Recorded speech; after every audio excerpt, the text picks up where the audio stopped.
In the early years of the 19th century, a soft light spread across the Berkshire hills of western Massachusetts. On the outskirts of the small town of Adams, a white farmhouse rested against a gentle slope, its clapboard siding catching the first gold of sunrise. The morning mist clung to the meadow grass, and from the open kitchen window a single candle flame flickered as a woman in a plain gray dress moved quietly about her work. This was the home of Daniel and Lucy Anthony, a Quaker family who believed in simplicity, peace, and the quiet light that lives inside every person. In that house, on a cold February day in 1820, a baby girl was born.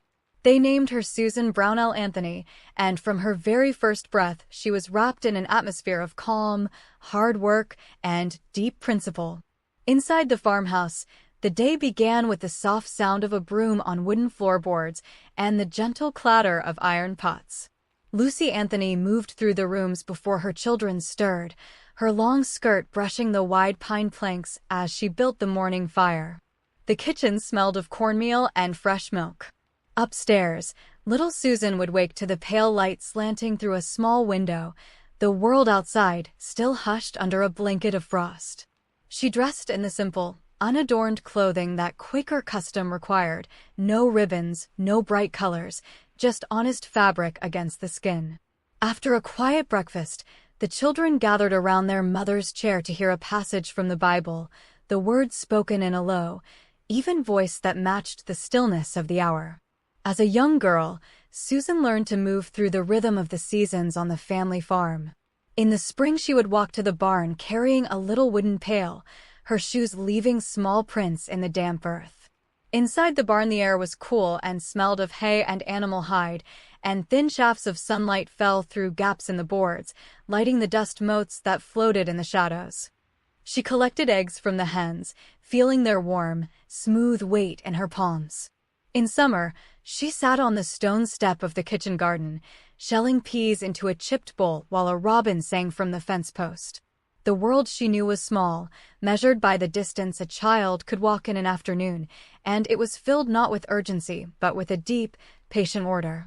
On first day, which the Quakers called Sunday, the family traveled in their plain carriage to the meeting house a few miles away. The building was a modest rectangle of whitewashed wood, its interior bare of ornament, no steeple, no cross, no painted glass. Inside, the wooden benches were arranged in silence, and the morning light poured through tall, unadorned windows, falling in broad, quiet rectangles on the floor. The congregation sat together in expectant stillness, waiting for the inner light to move someone to speak.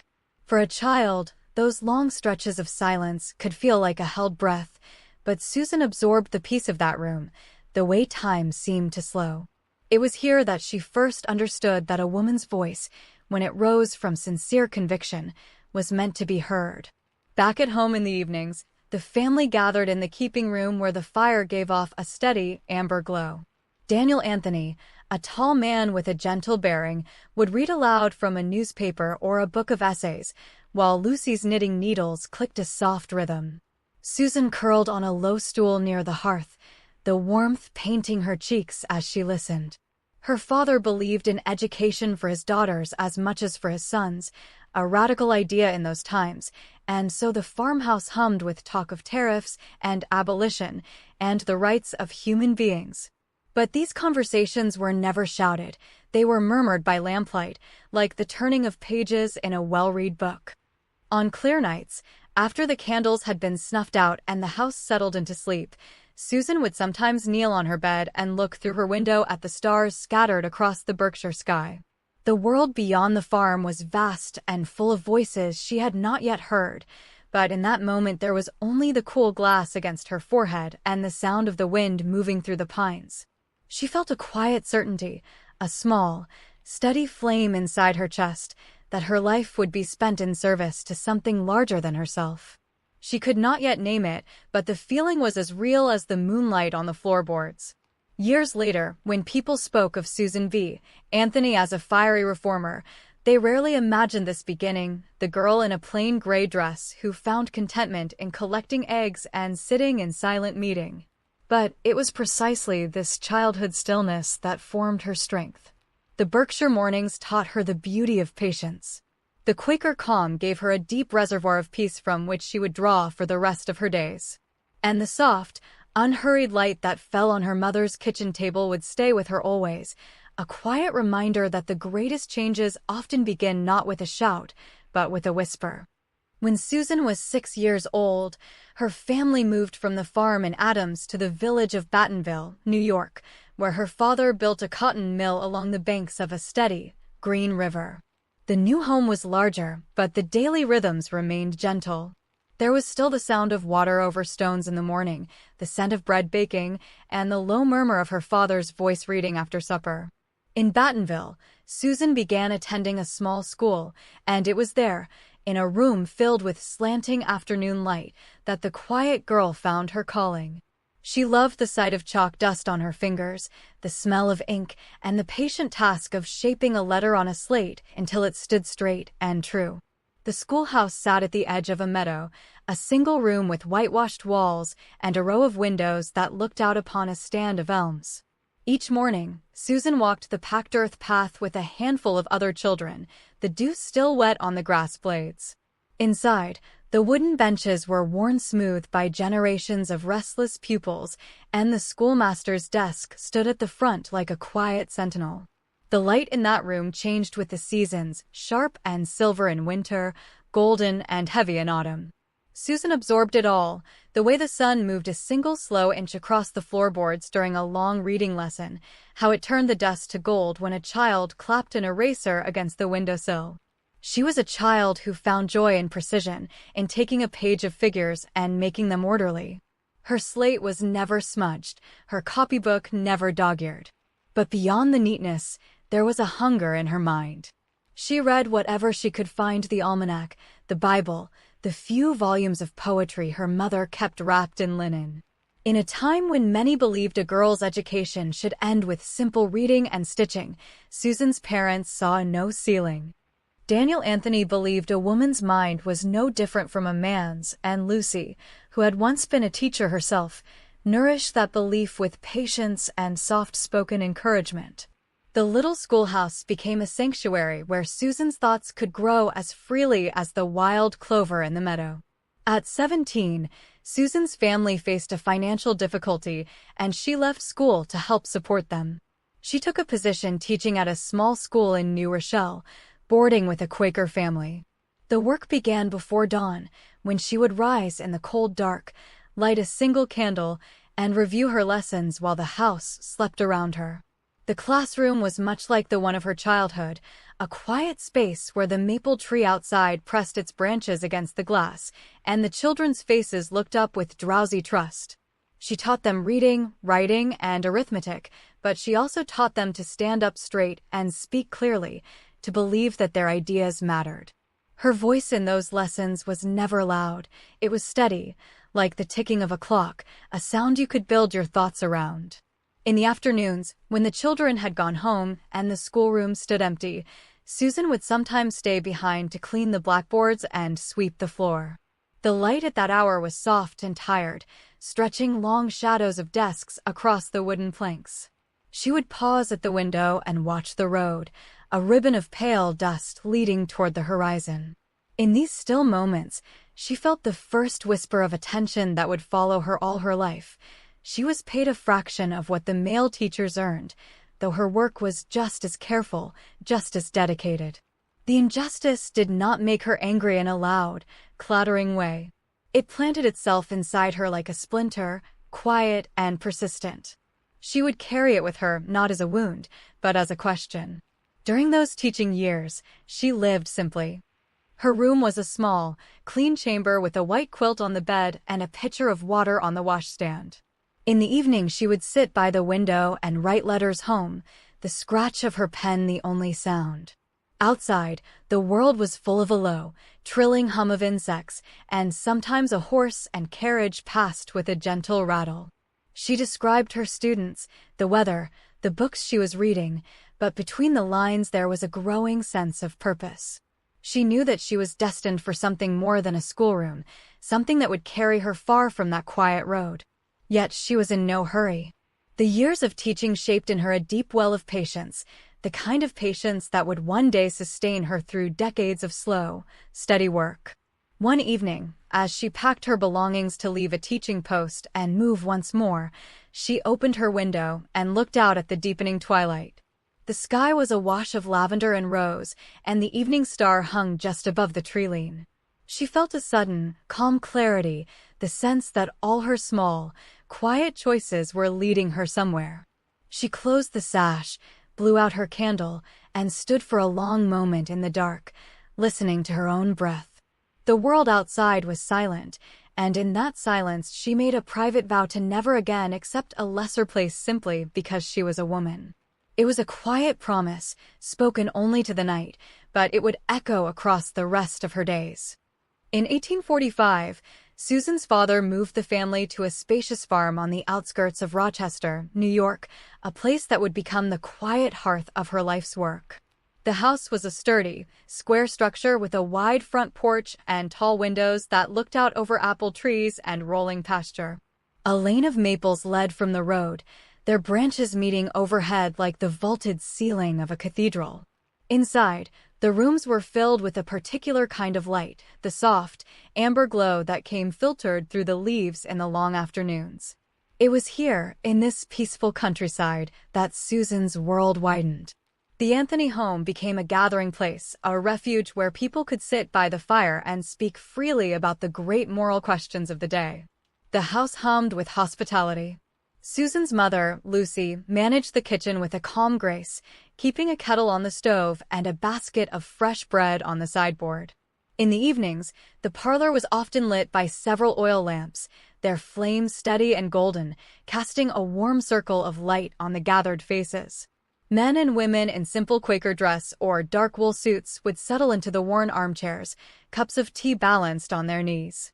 They spoke of abolition, of temperance, of the unjust laws that bound so many human lives. But the conversations were never angry. They were quiet, earnest, like a shared prayer. Susan would sit on her favorite footstool near the hearth, her sewing in her lap, listening to every word. The rhythm of the needle passing through the fabric matched the rhythm of the voices, calm, repetitive, and purposeful. One of the frequent visitors to the Anthony farm was Frederick Douglass, a former enslaved man who had become one of the most powerful voices for abolition. When he came, he would leave his coat on the peg by the door and settle into a chair, his deep, resonant voice filling the room with stories and arguments.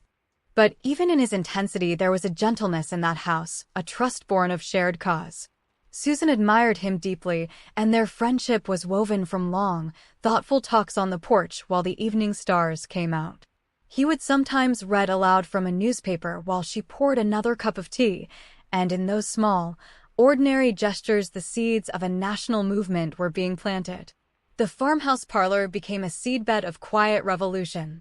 During the day, Susan helped her mother with the endless work of a large household, beating rugs, tending the kitchen garden, mending clothes.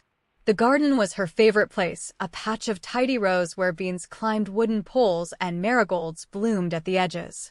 She would kneel in the soft earth, the sun warm on her back, and pull weeds with a steady patience.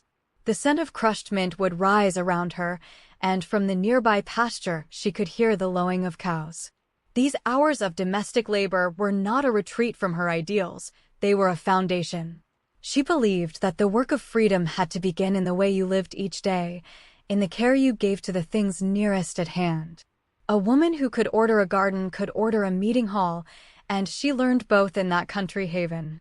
The farm also became a stop on the Underground Railroad, though the phrase was never shouted. There were nights when Susan would wake to a soft knock on the kitchen door. She would come downstairs in her woolen wrap, carrying a candle, and find her mother already leading a weary traveler inside, a face dark with exhaustion, clothing still damp from a river crossing. The family would move in near silence, offering food and a bed of clean straw in the barn. In the morning, the guest would be gone, vanished into the gray haze of dawn, and Susan would go back to her garden as though nothing had happened. But something had. The quiet acts of mercy she witnessed in that farmhouse shaped her understanding of justice not as a loud, punishing force, but as a gentle, sheltering hand. In the stillness just before sleep, Susan would often sit by the window in her room and listen to the house settle around her. The beams would creak softly, the wind would stir the apple trees, and somewhere a door would close with a hollow, wooden sound. She thought about all the voices that had filled the parlor, all the plans and dreams that had been spoken under that roof. The world outside was beginning to stir with reform, but here, on this quiet farm, the work felt like the work of nature, gradual, unstoppable, and deeply rooted. She took comfort in that thought. Real change, she believed, was not a thunderclap. It was a flower pushing through the soil, slow and impossible to hold back. One evening, a visitor arrived who would alter the course of Susan's life. She was a woman with bright eyes and lively hands, and her name was Elizabeth Cady Stanton. She came into the parlor like a breath of fresh air, and the two women spent hours sitting close together on the settee, their conversation flowing like a gentle stream. They discovered a shared hunger for women's rights, a topic too often brushed aside even in reform circles. As the fire burned low and the lamp oil sank in the glass, a friendship kindled that would become one of the most powerful alliances in American history. The farmhouse held that moment tenderly, its old walls absorbing the sound of two soft, determined voices weaving a new vision of the world. After that first meeting in Rochester, Susan and Elizabeth Cady Stanton began a correspondence that would span nearly half a century. Their letters traveled back and forth across the hills of New York State, written on sheets of paper that smelled of sandalwood and ink, each one carrying the warmth of a voice that could not be heard in person. But when they could, they met in the parlors and sitting rooms of each other's homes, carving out hours of uninterrupted talk. The room where they worked most often was Elizabeth's sunny parlor in Seneca Falls, a space with tall windows draped in lace and a round table covered with pamphlets, drafts, and a silver inkwell that never seemed to run dry. The light in that room was always gentle, filtered through the lace like cream poured into tea. On a typical working afternoon, Susan would arrive by carriage, stepping down onto the quiet street with the dust of the road still on her hem. Elizabeth would meet her at the door in a dress of soft violet or dove gray, her hair parted smoothly, a welcoming smile on her face.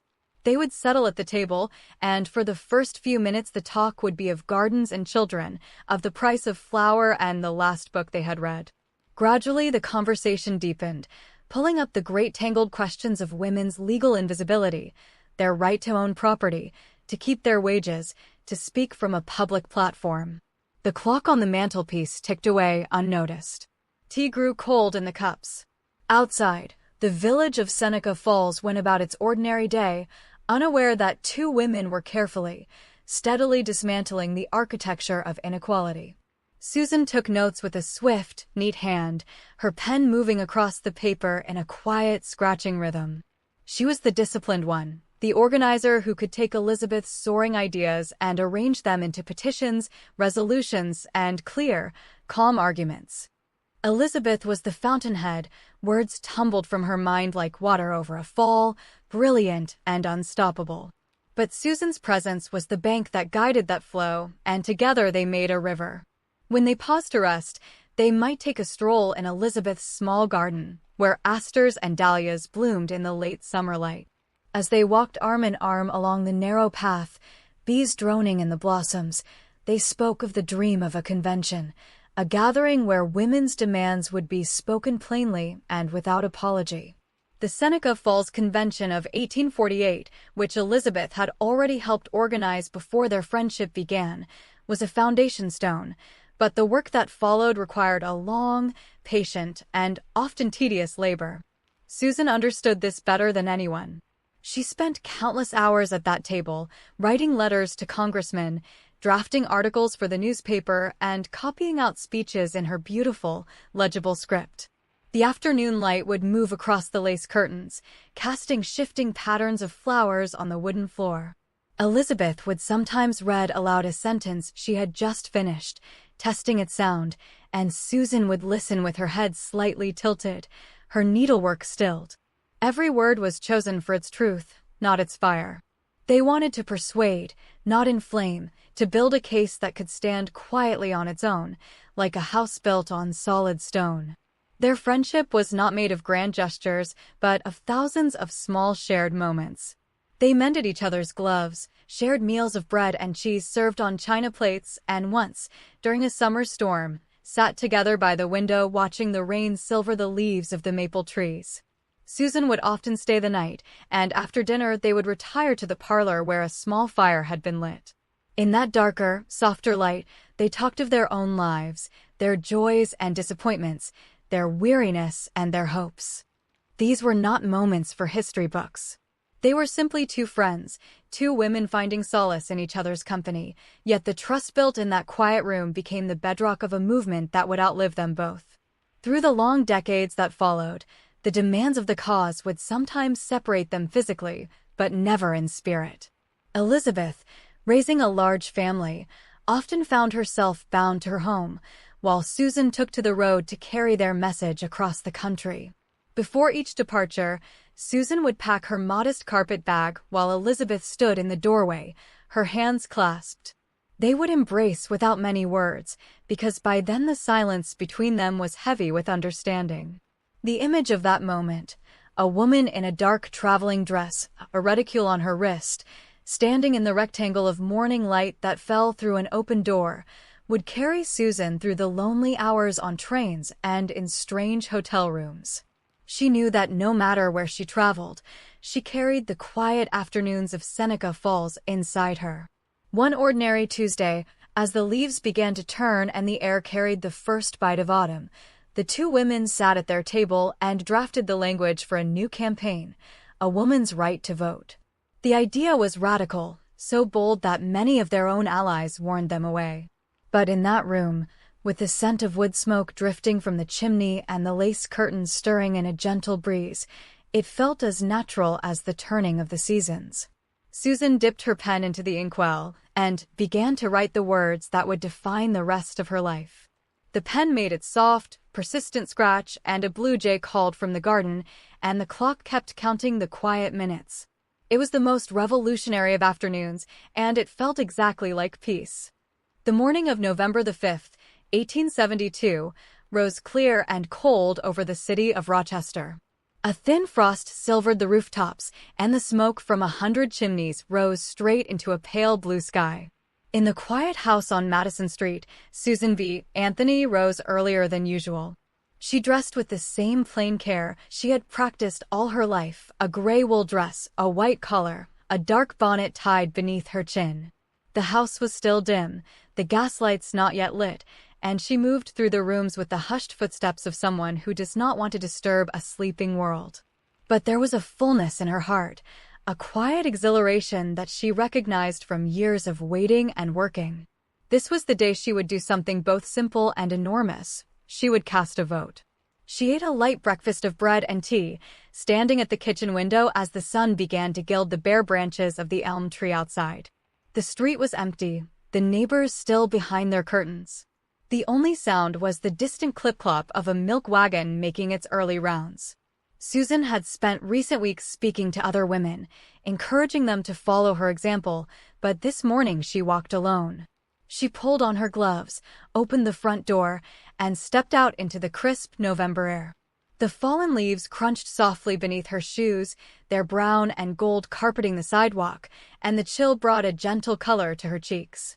It felt like any other errand, a trip to the market, a visit to a friend, and yet it was the culmination of a lifetime's devotion. She walked down Madison Street, past the familiar storefronts with their wooden signs swaying gently in the breeze.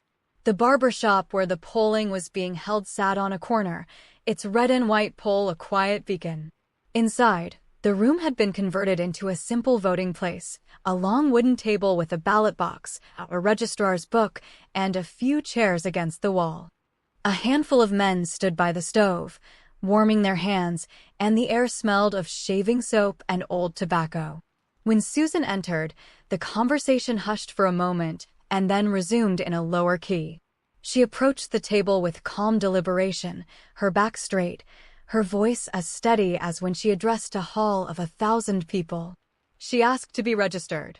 The registrar hesitated only briefly before writing her name. She took the ballot, marked it carefully, and slipped it into the box. The sound of the paper falling among the others was very small, a rustle, and then silence. After she had cast her vote, Susan lingered for a moment by the window, light falling through the glass onto her gloved hands. She felt no urge to cheer or weep. What she felt was a deep, quiet sense of rightness, the kind of peace that comes when one's actions and one's soul are in perfect alignment. She turned and walked back out into the street, where the sun had climbed higher and the frost was beginning to melt into diamonds on the grass. The walk home was filled with ordinary sounds, a dog barking in a yard, children laughing in a schoolyard, the clang of a blacksmith's hammer. The world had not changed its rhythm, yet for Susan, the familiar streets had been quietly sanctified. For a few days, life went on as usual. She read her books, answered her letters, and took her afternoon tea by the fire while the autumn evenings drew in early. She knew that what she had done carried legal danger, but that knowledge did not disturb the rhythm of her household. She believed fully in the justice of her act, and that belief wrapped around her like a warm shawl. Then, one evening when dusk was just thickening into dark, there came a gentle knock at her front door. A United States Deputy Marshal stood on her stoop, hat in hand, his manner apologetic. He had come to serve a warrant for her arrest on the charge of voting illegally. Susan invited him into the parlor, where the firelight flickered on the wall, and she offered him a cup of tea. She asked if she might have a moment to put on her wraps. The marshal agreed, and she went upstairs to fetch her bonnet and shawl, moving with the same calm she had shown at the ballot box. She was taken not to a jail cell but to the commissioner's office, where she was asked to post bail. She politely declined, preferring to explore the legal avenues that might arise. The office was quiet, lit by a single lamp, and the men who processed her paperwork did so with a strange mixture of embarrassment and respect. Through it all, Susan remained serene. She answered questions in a clear, low voice, her hands folded in her lap. Outside the window, the stars had come out and the city was quieting for the night. In the stillness, she thought of all the women who could not yet do what she had done, and she felt not anger but a profound, patient love for them. The arrest, she understood, was not a defeat, it was simply another step on the long, slow road. Later that week, when she was back in her own parlor, the fire crackling in the grate and the kettle singing on the hob, Susan sat with Elizabeth Cady Stanton, who had traveled to be with her. They spoke little of the legal charges. Instead, they talked about the look on the registrar's face, the soft sound of the ballot paper, the cold, clean air of that November morning. They drank their tea in the quiet house, and as the shadows lengthened, Susan reached over and took her friend's hand. The world outside might call it a crime, but within those walls, it was known for what it was, a sacred act, offered in peace. The fire burned low, and the two women sat together as the room grew dim, filled with a stillness that felt very much like the beginning of morning. After the arrest and the trial that followed, during which she was fined $100, a fine she quietly refused to pay and which was never collected, Susan B. Anthony turned her gaze to the long, winding road ahead. The years that remained to her would be spent in motion, traveling from town to town, state to state, carrying the demand for women's suffrage into parlors, lecture halls, and outdoor gatherings. But for all its intensity, this life on the road was not lived in haste. Susan traveled the way she lived, steadily, patiently, always observing the world beyond the window. The rhythm of her journeys became a kind of meditation, the miles measured by the gentle rocking of a train car and the shifting light across the American landscape. She took to the rails in all seasons. In summer, the train would pass through meadows filled with goldenrod and Queen Anne's lace, the open windows letting in the sweet smell of cut hay. She would sit with a book in her lap, though her eyes often wandered to the farmhouses with their red barns and the children waving from unpainted fences. In autumn, the hills of New England and the Mohawk Valley turned a patchwork of russet and amber, and the smoke from the locomotive curled like a dark ribbon against a clear, cold sky. She loved the quiet inside the passenger car, the murmur of conversation, the clicking of knitting needles, the soft chime of the conductor's bell. In these narrow, moving rooms, she found a strange sense of home, a place where the world came to her in framed, tranquil fragments. When the train stopped in a new town, Susan would gather her carpet bag and step onto the platform, often to be met by a local committee of women who had prepared a room for her. The accommodations were simple: a bed with a feather mattress, a washstand with a pitcher, a window overlooking the main street. She would rest for an hour, unpinning her bonnet and setting it on the bureau before the evening's lecture. Then, as the sun began to sink, she would walk to the Grange Hall or the Opera House, its windows glowing with the buttery light of gas lamps. The audiences were varied: farmers in clean overalls, shopkeepers' wives in their Sunday best, school teachers with pencils and notebooks. Susan would stand before them in her dark, unadorned dress, her silver hair drawn back, her voice low and unhurried. She did not harangue, she reasoned. She spoke of justice as if it were a common-sense garden crop, something that in time everyone would want to cultivate. There were nights when the hall was only half full, the wooden chairs echoing with emptiness, and the supper served afterward was cold. On those nights, walking back to her lodging under a thin crust of stars, Susan might feel a twinge of weariness. But she never allowed discouragement to take root. As she climbed the creaking stairs to her room, she would remind herself that seeds lie dormant through long winters before they break the soil. She would wash her face with cool water, kneel beside the bed for a moment of silent prayer, and then slip under the quilts. The last thing she heard before sleep was the sound of the wind moving through the town, a sound as patient as her own heartbeat. Her travels took her beyond the Northeast, across the Great Plains, and even to the Pacific coast. Crossing the prairie on a train, she saw a world of immense stillness, miles of tall grass rippling in the breeze, the occasional silhouette of a windmill against a sky streaked with coral at sunset. The vastness of the land did not make her feel small, it made her feel patient.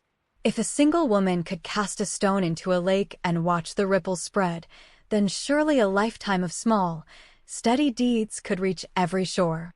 In California, she stood on the edge of the Pacific Ocean and watched the waves crash gently on the sand, the salt wind lifting the stray hairs that escaped her bonnet. She thought of the thousands of miles she had traveled, the countless hands she had shaken, the many quiet "I agree" murmurs she had heard, and knew that the tide was turning. When she returned home to Rochester between tours, the farmhouse on Madison Street welcomed her with a settled silence. Her sister Mary would have a fire going and a pot of soup on the stove. Susan would sink into her favorite chair, its upholstery worn to the shape of her shoulders, and let the travel dust settle from her mind. She would spend her days writing letters, articles, the drafts of speeches, while the garden outside turned from green to gold.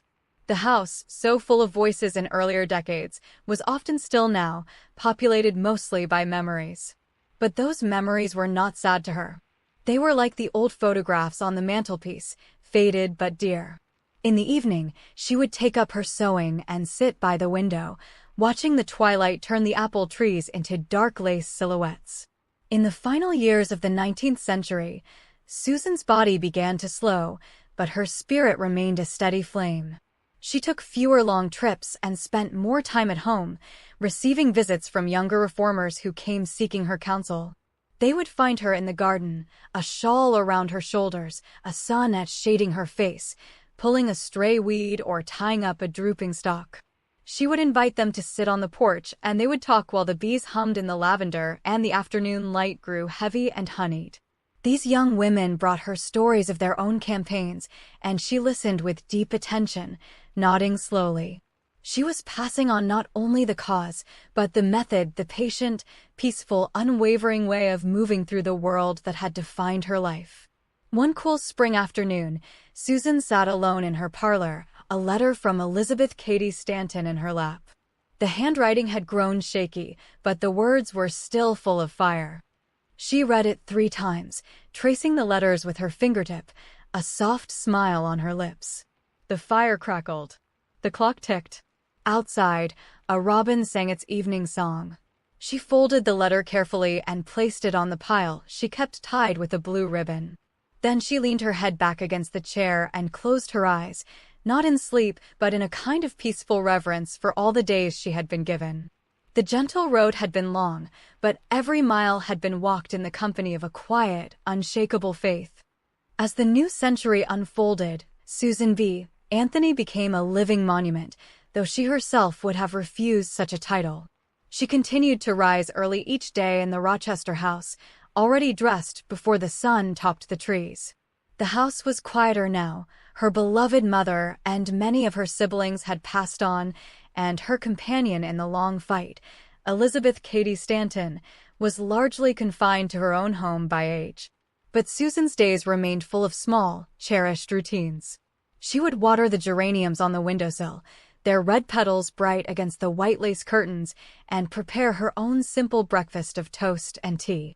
Every motion, spreading the butter, pouring the hot water, was performed with the same deliberate grace she had brought to a lifetime of activism. Her study was a small room lined with bookshelves and stacks of papers tied with twine. The morning light fell through a single window that looked out upon the garden, and there she sat at a roll-top desk, answering the ever-arriving letters. Young women from as far away as Oregon and London wrote to her, asking for advice, thanking her for her service, promising to carry the torch. She replied to each one in her own hand, the pen scratching slowly across the page. Sometimes she would pause and look out at the garden, where a gray squirrel was running along the fence, and she would smile at the simple theater of it. The work of answering letters was not a duty, it was a quiet joy, a way of seeing the seeds she had planted growing in distant soil. In the afternoons, she often took a gentle walk through the neighborhood, leaning on a cane as the years wore on. The streets of Rochester were shaded by tall elms, and the sidewalks were threaded with fallen leaves in autumn or flecked with dandelion petals in spring. Neighbors would wave from their porches, and Susan would pause to exchange a few words about the weather or the new school being built. These brief encounters were full of an unspoken reverence. The people of Rochester had seen her grow old among them, and they treated her not as a distant icon, but as a cherished neighbor whose front walk they shoveled when the snow fell. On her walks, Susan often carried a small bag of breadcrumbs to scatter for the sparrows. The sight of her, an elderly woman in a dark cloak, a small flock of birds fluttering at her feet, became one of the quiet, enduring images of the city. Susan's last journey to a national suffrage convention came in February 1906. She traveled to Washington, D.C., a city she had visited many times, but now the train ride was more taxing. She sat by the window as the winter landscape of bare trees and frozen streams slid past, the fields covered with a thin, pale skin of snow. In the convention hall, she gave a short speech, her voice still clear but softer. She spoke of the long road, the need for courage, and her unshakable belief that the vote would come. The audience, many of them white-haired like herself, listened in a hush that felt almost like prayer. Afterward, she walked slowly from the stage, her hand resting on the arm of a younger companion, and returned to her hotel room where a warm fire was waiting. She was at peace with the knowledge that she would not see the finish line, but that the finish line would surely come. Back in Rochester, the spring of 1906 was unusually mild. The garden bloomed early, with crocuses pushing through the soil in drifts of purple and white. Susan spent many hours sitting in a wicker chair on the side porch, wrapped in a woolen shawl, watching the day pass through the branches. Her sister Mary brought out tea and thin slices of cake, and they sat together in a comfortable silence. Susan's world had become very small again, as it had been in the farmhouse in Adams, Massachusetts, 90 years before. She lived now in a circle of quiet, the ticking of the grandfather clock, the distant bark of a dog, the sound of a curtain lifting in the breeze. It was a season of gentle closing, of letting go without regret. On the 13th of March, a soft rain began to fall in the early morning. It tapped against the window panes and ran in silver rivulets down the glass. Inside her bedroom, with its high ceiling and plain white bed, Susan B. Anthony lay very still. Her breathing was slow, unhurried, like the tide going out. Mary and a few close friends stood by, speaking in low voices. The room was filled with a gray, pearlescent light, the kind of light that seems to hold its breath. At a few minutes past noon, the breathing stopped. The rain continued to fall, washing the new leaves in the garden, and somewhere in the house a clock chimed the half-hour. It was as peaceful an ending as any life could hope for, a quiet slipping away, surrounded by love and the soft sounds of home. The funeral was held in the Central Presbyterian Church in Rochester, but even the grandeur of a formal service could not disturb the essential quiet of her passing. The doors were left open, and hundreds of people stood outside in a light drizzle, many of them carrying sprigs of evergreen. They did not come to mourn loudly, but to bear witness, to stand in the gentle rain and remember a woman who had walked through life with the patience of stone and the tenderness of spring. In the days that followed, her home became a place of pilgrimage, with visitors stopping to look at the window where she had sat to write her letters, the garden where she had scattered her breadcrumbs, the simple parlor where a fire had always been lit for anyone who had needed it. 14 years after her death, on a warm August day in 1920, the 19th Amendment was finally ratified, granting American women the right to vote. Across the country, there were no great explosions of celebration, but a quiet spreading of joy, like dawn across a quiet field. In Rochester, an elderly woman who had once walked beside Susan placed a bouquet of summer flowers on her grave. The light fell soft and golden on the grass, and the air was filled with the sound of crickets. The battle, if it can be called a battle when it was fought so gently, was over. And in the stillness of that summer afternoon, one could almost hear Susan B. Anthony's calm, low voice saying, as she had said so many times, that failure was impossible, and that the long night was always followed by the golden quiet of morning.